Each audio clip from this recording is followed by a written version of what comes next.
Okay, when you put it in the context of how many hours you have to work, how many hours you have to listen to your boss, how many hours you have to work with those coworkers you can't stand. Hey my Skye Savers, welcome back to my channel, or if you're new here, welcome. I'm Kim and this is World of Skye, a world for women and moms who talk all things money, saving money, making money, and managing your money. And today we're talking about saving money, okay? So we're talking about some basics and some best practices that you can follow. But before we jump into the video, please make sure that you are subscribed to my channel. Trust me girl, your purse, your wallet, your bank account will thank you. Let's go ahead and dive right into these. One of the biggest things that people rarely talk about when it comes to saving money is your money mindset. But it matters. It matters, y'all, and it's a big deal. Your money mindset, how you think about money, how you think about spending, all of that stuff matters in your ability to being able to save money. In order to make a shift in how you view money or how you view spending money, you're going to have to make a change in your mindset. Once you've conquered it, once you've mastered it, girl, it's not going to be a problem. Saving is going to come like second nature to you. It'll be easier and you will actually start achieving and exceeding your financial goals. Girl, I'm claiming that for you, okay? I want to see you win. I want to see you out here just doing your thing. But you got to get your mindset right. So we're going to talk about some money basics and some things that you can do to accomplish that. The first thing is that you have to be aware of prices. I'm going to say that again, okay? For the people in the back, be aware of the doggone prices of things that you're buying. Specifically, let's talk about grocery shopping, okay? You're grocery shopping, you're putting this in your car, you're putting that in your car. You ain't looked at a single price of anything. Does that sound familiar to any of you? If it does, stop, okay? Stop doing that today. Stop right now. That is not what you want to do. That is not going to allow you to save money. You want to be looking at the price of every single item that you are putting into your cart. Every item. Especially pay attention to the cost of those items that you are buying frequently. So whatever those like frequent pantry or refrigerator household staple products are in your house, make sure that you know the price of those things. That way you can tell when the price is creeping up on those things. Better yet, you can tell when those things go on sale. Stock up at that time, and that is one way that you can reduce your grocery bill. Grocery stores already have traps in place to get us to spend more money, okay? Yes, girl, they trapping us, and I have a whole video about those traps. If you're interested in learning more about them, they pretty smooth with their stuff, y'all. So check that out if you want to know more. So not only do you want to be aware of the price for groceries and things like that, you want to be aware of the price for everything that you are purchasing. If you're shopping for clothes, if you're purchasing an airline ticket, if you're buying gas for your car, be aware of the prices. Because price matters. Price matters, and it especially matters if you're trying to figure out ways that you can save more money. Something that you'll want to do when you are looking at prices is always price compare. Compare the price of several different retailers, several different locations. Compare the different prices. The good news is that now price comparing does not have to be like tedious, long, drawn out process, right? There are apps that can help you with price comparing different types of items. So use those apps. But the little bit of extra time that it takes you to do the price comparing could end up saving you a lot of money in the long run. I do this all of the time, and there have been several times that I found a coupon, or I've just found a lower price, or I found a lower price and a coupon for that item and saved like 50 bucks, 60 bucks, $100 on an item that I was going to purchase somewhere else. Had I not price compared that item, I would have spent that additional money. So you see what I'm saying? It's worth it to take the extra time to do the price comparison. Trust me, girl, you'll be glad that you did it. The second thing that you want to do if you're looking to save money is to take time before you make a purchase. Especially if it's like an impulse buy, okay? You just feel like, I gotta have it. I know everything in our society moves so quickly now. So quickly, everything's fast, everything's instantaneous. We have access to so much, and it makes it so easy for us to just buy things. Buy things that we don't need, buy things that are not in our budget, buy things that we can't even afford. Okay, so spending money on those impulses, it's always going to lead you to trouble.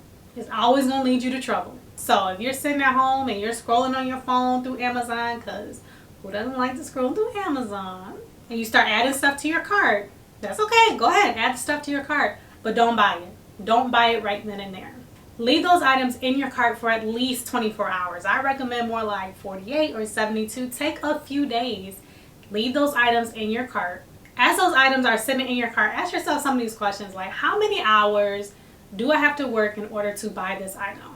Okay, when you put it in the context of how many hours you have to work, how many hours you have to listen to your boss, how many hours you have to work with those coworkers you can't stand, No, I'm just kidding. But when you put it in those terms, you may realize that that item is not worth it. Also, you can ask yourself questions like, how will I feel about this item in a week, right? How many times have we purchased something today on a whim, on an impulse, right? And then a week later, you don't use it. You never see that product. You never pick it up again, right? So think about it before you actually spend and waste your money on that item. Now, after that 24 hours, 48, 72, however long you let those items sit in your cart, if you forgot about the items, just let it go. Delete it, get it out of your cart, okay? But if you're still thinking about the items, or you still like, yeah, I do still want to purchase this item, I do not think it's a waste of money, go ahead and get the item, right? If you feel like that item will bring you joy and you still want it and you've actually thought about it, go ahead and get the item, okay? But for the sake of reducing impulse buys, walk through this process, okay? And I bet you 9 times out of 10, you don't even want those items anymore. You just put them in your cart when you were bored and it's not even really something that you need or even want. So save that money instead. If you feel like I'm speaking some truth and you're enjoying this video thus far, please be sure to give this video a big thumbs up. It really does help me out. The third way for you to save money is to find substitutions. So if you are really trying to save money and cut expenses, you're going to want to look for some substitutes. Of course, as ladies, we like to get our hair done and we like to get our nails done, right? But that personal care, as y'all know, can be very expensive. Let's be honest, it adds a real quick. Y'all ever go to y'all nail shop, you get your nails done, you get your feet done, and they're like, okay, that'll be $115. And you're like, ma'am, what? Oh, and don't forget the tip that you need to add on top of that $115. So you're like, just like that, I spent $100 and something on my nails and my toes. So expensive, okay? So expensive. But you might find those things very enjoyable. So I'm not saying cut them out of your budget completely, but maybe you have to make things stretch a little bit longer so you're not going as frequently. So as a substitute, maybe you need to find a good at-home nail treatment or system that you can use in between your visits to the salon. Your hair, maybe you stop going to get your hair done every couple of weeks and you decide to go once a month. So you'll need to learn some DIY, some different techniques that you can tide your hair over until it's time for you to go get it done again. The point here is just to find substitutions that will then in turn equal you saving some money. The fourth tip is to try a no spend challenge. Yes, girl, a no spend challenge.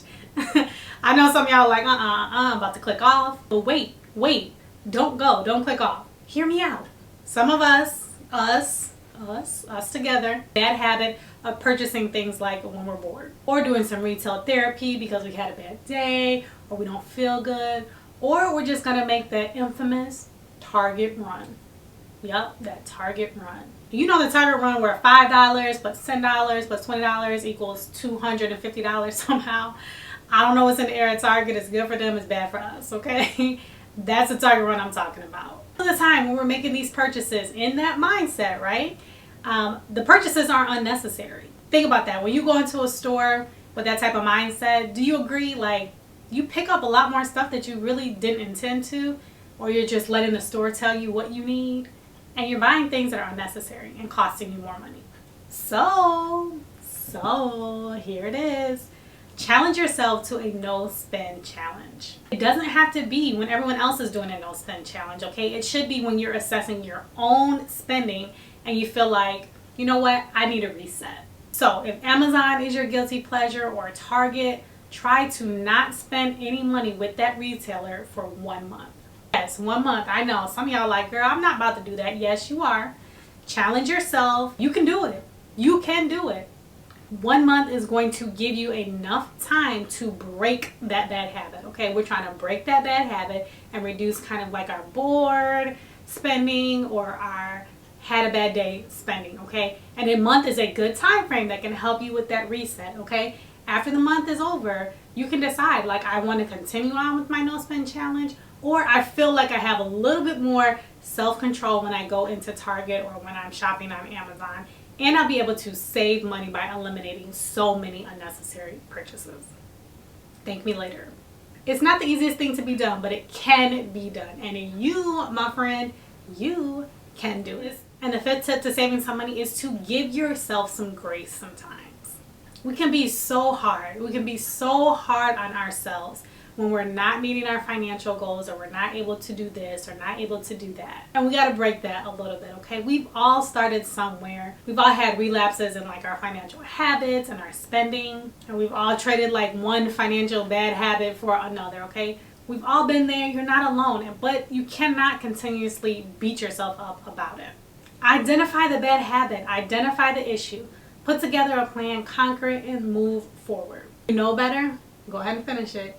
You do better, okay? So the thing is, you cannot keep making the same financial mistakes though, okay? Don't keep doing the same things over and over. Then at that point, it's become like a bigger issue that you'll need to tackle. But as you're on your financial journey, as you're on your saving money journey, give yourself a little bit of grace. It'll go a long way. If you're interested in creating a budget so you can actually find out where, you can actually save some money in your budget, check out this video, 5 easy steps of how to create a budget. That is all I have for you today. Please make sure that you are subscribed. Thank you so much for watching. I appreciate you, and I'll see you in my next video. Happy saving!